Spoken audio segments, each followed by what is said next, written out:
guys, when you go on Google Classroom, you know where to find this stuff normally because you wouldn't found my video if you didn't. Our reading requirement this week is parts 5, 6, and 7, and it's pages 187 to 248.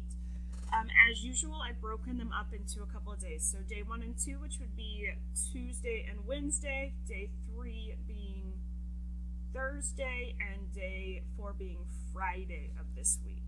So you have a required quick write, and then I want you to choose one of these options and answer the quick write for that.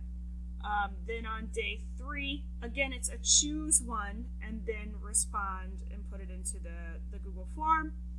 And then day 4, you have this quick write. Again, it's a choose one. So you can choose which question you choose to answer, but you must complete one of those into the Google form.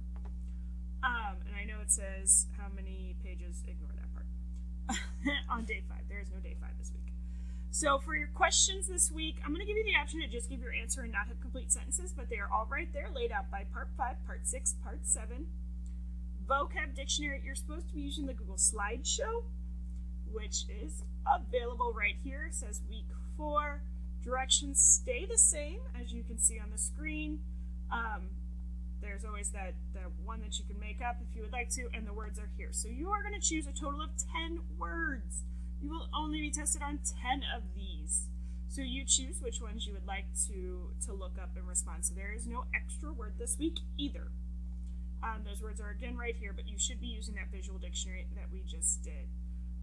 Make sure that you're staying on track with your work throughout the week, or else it will start to hinder you and you'll start to fall behind and then have a homework over the weekend, and that's not what we want.